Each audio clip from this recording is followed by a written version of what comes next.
Eu quero cumprimentar os irmãos mais uma vez na paz do Senhor, amém? Amém. Graças a Deus por mais um dia de reuniões em que nós estamos aqui. Hoje é manhã de domingo, primeiro dia da semana. É sempre oportuno para fazer memória e lembrança do primeiro dia da semana, porque foi neste dia que Jesus ressuscitou. Na madrugada de domingo, o nosso Senhor Jesus se levantou, retornou da morte triunfante e glorioso e está vivo desde aquele dia. Desde então Jesus vive e vive para sempre. Então essa é uma ocasião para se lembrar da ressurreição de Jesus. E por que se lembrar da ressurreição de Cristo? Porque é o que traz a nossa esperança também, de que nós não permaneceremos para sempre agarrados só a essa vida que é cheia de tantas lutas, tristezas e tribulações, de que há algo maior reservado para todos aqueles que creem nesse Senhor, em Jesus. E é como a gente está falando aqui desde o início, é somente em Jesus. Não se deve ter expectativas em imagens de escultura ou em qualquer outra coisa que se adora como se fosse Deus ou como se fosse algo superior, porque nenhuma delas traz o que realmente nós precisamos e a nossa alma realmente anseia, que é o próprio Jesus, que é o próprio Deus. É uma coisa que a gente sempre fala, como é que eu sei que Jesus é o Deus verdadeiro? Por que não os outros que são adorados? Por que não esse ou aquele? Porque nenhum dos outros traz a recompensa real e que é maior do que todas as demais coisas, que é o próprio Deus em pessoa. Deus é a nossa recompensa. A nossa recompensa não é o céu somente, não é só a vida eterna somente, é o próprio Deus. Dar-te-ei a estrela da manhã, ao que vencer darei a estrela da manhã. É o próprio Deus que é a nossa recompensa. E as demais coisas acompanham por quê? Porque fazem parte do caráter e da beleza desse Deus que é a nossa própria recompensa. Então é por isso que Jesus ele é o Deus verdadeiro. Vamos fazer a leitura do texto hoje em 2 Timóteo, capítulo de número 3.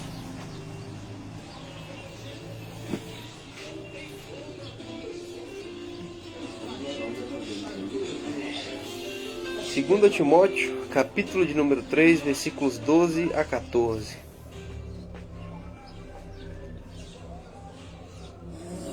Segunda Timóteo, capítulo 3, versículos 12 a 14, diz assim. A minha tradução pode estar diferente, mas o raciocínio é o mesmo.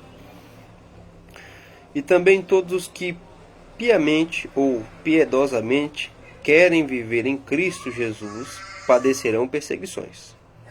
Mas os homens maus e enganadores irão de mal a pior, enganando e sendo enganados. Tu, porém, permanece naquilo que aprendeste, e de que foste inteirado, sabendo de quem o tens aprendido. Amém? Até aqui a leitura. Bom, essa aqui que a gente está lendo, a segunda carta de Paulo para Timóteo. Timóteo, ele era um jovem pastor que estava sendo preparado por Paulo para tomar conta da igreja de Éfeso. Então essas aqui, a primeira e a segunda carta que Paulo dirige para Timóteo, são as cartas que a gente chama de cartas pastorais, porque são cartas que carregam uma série de instruções que Paulo está dando para preparar um pastor. E não somente preparar um pastor. Ali a gente vai ver as instruções que são dadas para realmente se preparar alguém que vai assumir uma posição eclesiástica, digamos assim, para alguém que vai se preparar, a pessoa que tem o seu dom ministerial e o seu chamado para o pastoreio ou para ser diácono, presbítero, ele tem que ter aqueles requisitos que são encontrados nessas duas cartas. O obreiro de Deus bem aprovado, ele tem que ter essas qualificações que a gente encontra nessas cartas aqui. Então por isso que são chamadas de cartas pastorais, porque aqui a gente vê tudo aquilo que é dito em preparação de Timóteo para ele ser pastor daquela igreja local de Éfeso, e também para os demais que quiserem e tiverem o chamado de Deus em suas vidas para exercerem a mesma função. Mas hoje a gente lê um trecho que a gente conhece bem, do verso 12 a 14 do capítulo 3 da segunda carta. É um trecho que a gente conhece bem, curto, não tem muito que foi dito aqui, mas ainda assim é sempre bom a gente relembrar tudo quanto vai sendo dito. A primeira coisa É o que está no verso de número 12.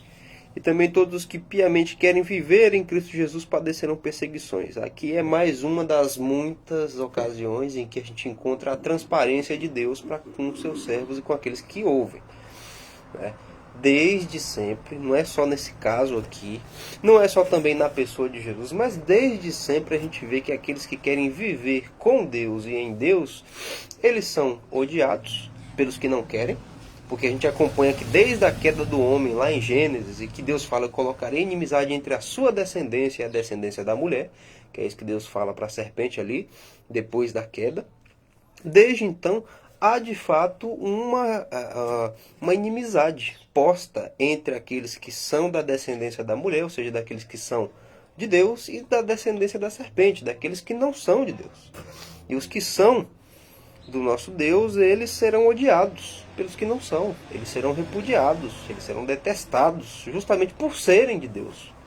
Fala, mas por que odeiam os crentes a esse nível? Porque são crentes. Porque creem em Deus, porque querem levar as pessoas também a crerem no mesmo Deus, porque isso é bom, porque isso tem caráter salvífico, porque isso vai livrar a pessoa não somente do inferno, mas de viver uma vida desregrada, uma vida sem controle, uma vida onde ela é dominada pelo maligno, e é por isso que são odiados. Desde o princípio é assim. A gente vai ver lá o primeiro caso entre os irmãos, Caim e Abel.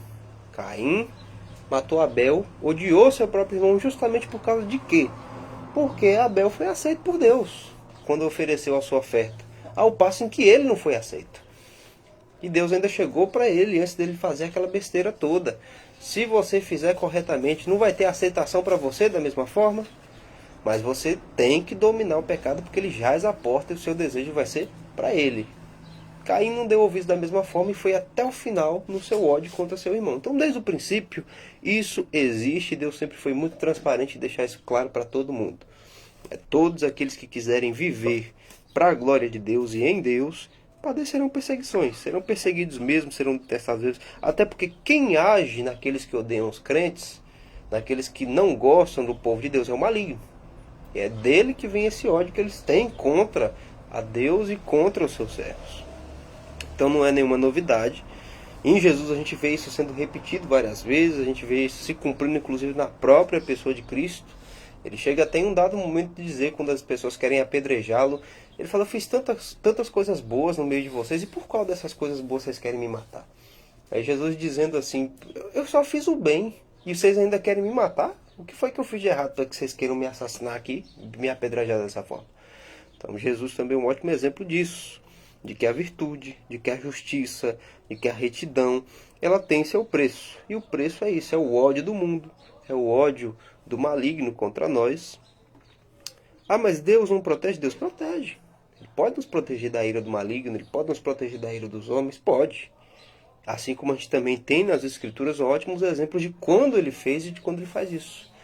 Mas Deus, ele tem propósitos mais elevados que condizem com o louvor da sua glória e com o bem maior dos seus servos. É o que a gente estava discutindo aqui ontem.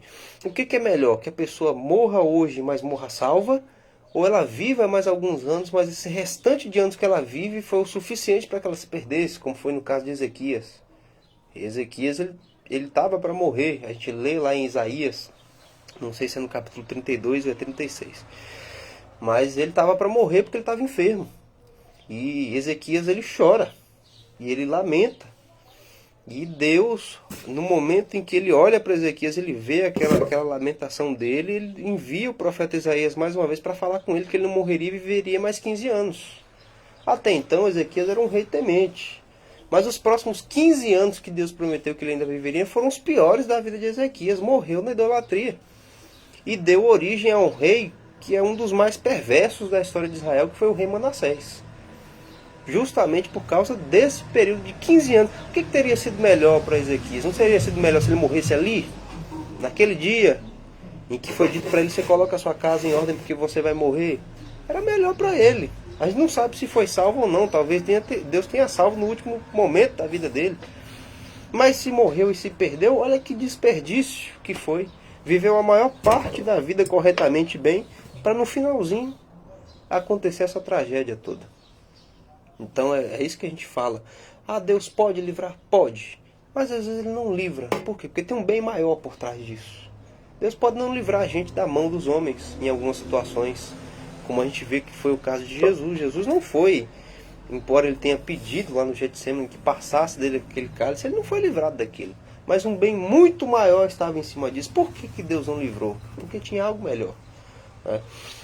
E sobre o próprio Cristo é dito lá em Hebreus que por causa da alegria que lhe estava proposta, ele suportou a cruz. Tem um bem maior, muito mais excelso por trás de tudo isso que acontece.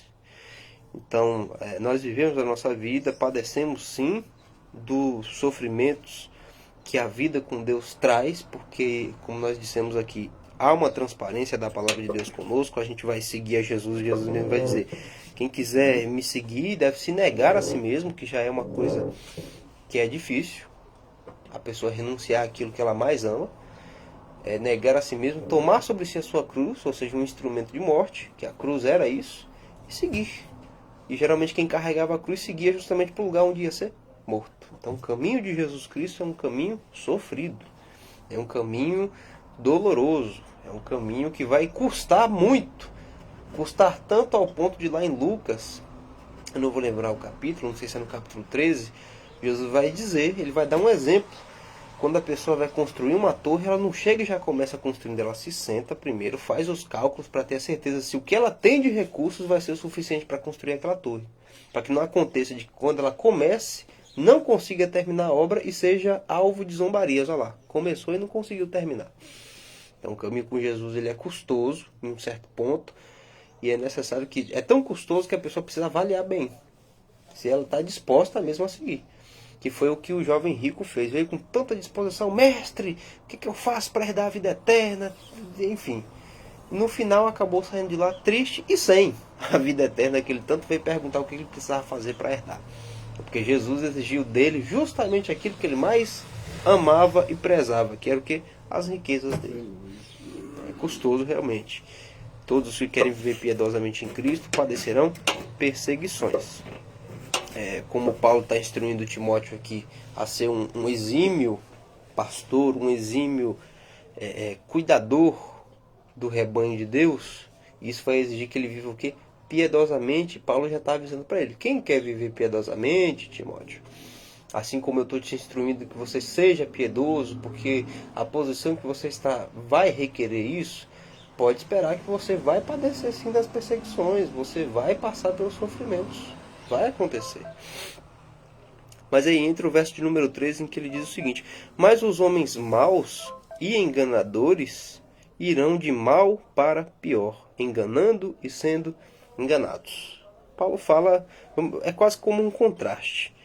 Olha, os que querem viver com Jesus, eles vão passar assim por situações que vão testar a fé dela e que inclusive podem levá-la a perder a vida. Realmente vão padecer perseguições, vão padecer o ódio dos homens, vão padecer do ódio dessas gerações perversas e incrédulas que se levantam. Vão.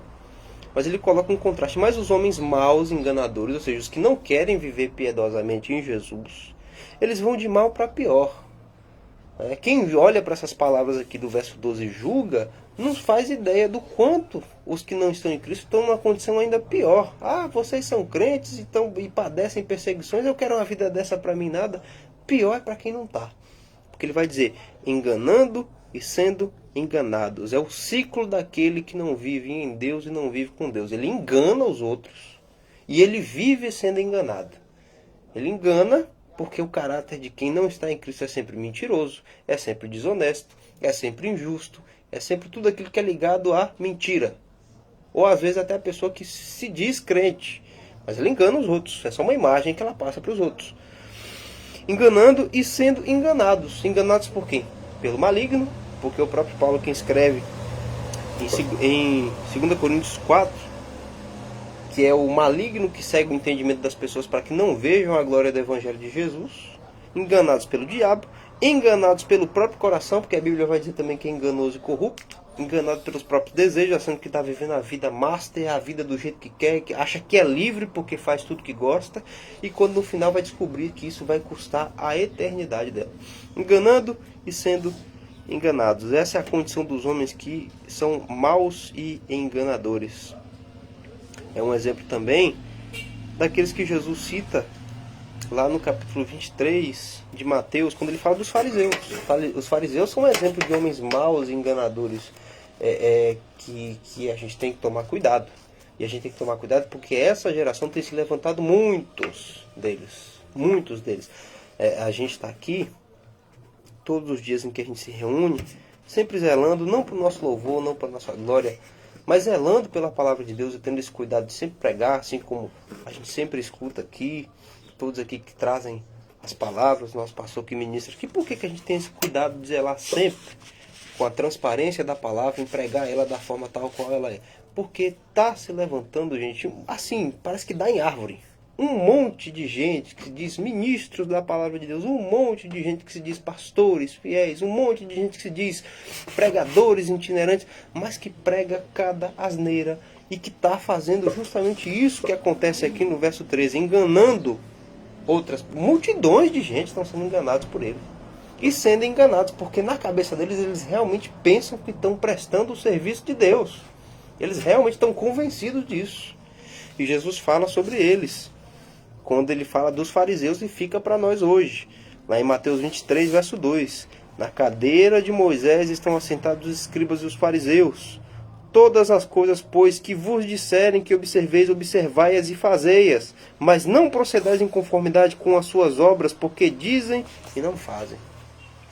Esses aqui estão pelo menos melhores, porque Jesus fala dos fariseus, que era um pessoal que era versado na lei de Moisés e que eles tinham cuidado de guardar essas 613 leis, assim, com um rigor muito grande. E aí, obviamente, como líderes religiosos e pessoas de influência, eles passavam isso para o povo da mesma forma. Só que Jesus vai dizer, observem, tenham atenção em ouvir o que eles estão dizendo e cumpra, observe o que eles falam, mas não façam como eles fazem, porque eles falam e não fazem. Ou seja, eles são desses que enganam e são enganados. Nos dias de hoje está pior, porque o que eles falam nem dá para você aproveitar. O que é dito pelos falsos profetas nessa atualidade não dá nem para você aproveitar disso aqui que Jesus está mandando fazer, porque até o que eles falam não dá para aproveitar. É como se Jesus dissesse, vocês nem ouçam o que eles dizem e nem façam como eles falam, como eles fazem. Essa é a condição dos homens do verso 13 da nossa leitura. Homens maus e enganadores irão de mal a pior, enganando e sendo enganados. Por que vai de mal a pior? Porque é um ciclo. Ela engana e acaba nesse engano enganando a si mesma. E vai piorando, vai ficando cada vez pior a situação dela, vai indo de mal para pior, porque mentira é igual bola de neve. Quanto mais a pessoa ela vai alimentando, ela vai crescendo, e chega um ponto em que quando vem à tona é uma coisa assim escabrosa, absurda. É o que a gente estava falando. A gente sempre comenta aqui sobre um caso que teve uma determinada igreja em outro estado, de um homem que ele era líder e presidente dessa igreja, e ele se relacionava com a própria nora e a consentimento do próprio filho, e passou anos nesse engano, enganando o público deles, que era o povo da igreja que eles tomavam conta, e sendo enganados, porque pensavam que talvez não fossem descobertos, pensavam que iam continuar alimentando isso a vida toda, pensavam que talvez, sei lá, iam se dar bem no final da história, que poderiam levar isso adiante, sabe-se lá até onde, ou talvez até o túmulo, e tudo ficaria bem, enganando e sendo enganados, até o momento em que veio à tona. A mentira deles cresceu em um ponto que quando veio à tona foi escabroso, foi enorme. E aí? E aí nessa situação, como é que fica? E o pior, é o pessoal que está sendo tomado conta. Como é que fica o pessoal que estava sendo cuidado por eles? Como é que fica as pessoas que estavam debaixo dessa influência? O que acontece? Os que foram enganados aqui nesse caso, o que acontece? É porque era uma igreja que tinha muita gente. Ou seja, tinha influência sobre bastante gente.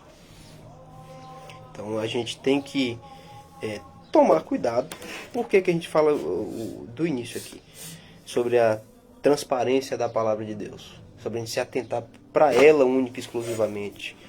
E deixar os homens maus enganadores. Porque dessa grande multidão de gente que foi enganada, por esses líderes dessa determinada igreja, um monte de gente deve ter se escandalizado, um monte de gente deve ter largado mão do caminho, um monte de gente deve ter largado mão de, não quero mais saber disso não.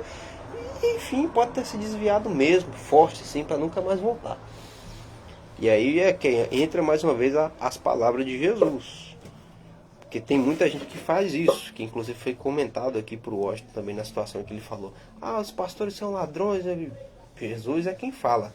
Vocês observem as coisas que são ditas por eles, mas vocês não façam em conformidade com as obras, porque eles dizem e não fazem. Mas os pastores do meio protestante são tudo ladrões e pedem dinheiro. Jesus falou para mim ouvir o que está sendo dito. Se o que eles falam tem a verdade das Escrituras, então eu fico com isso. Mas eu não vou fazer em conformidade com as obras deles. Isso não justifica eu querer passar para o seu lado e fazer pior, que é o que você faz, que é idolatrar. É assim que funciona.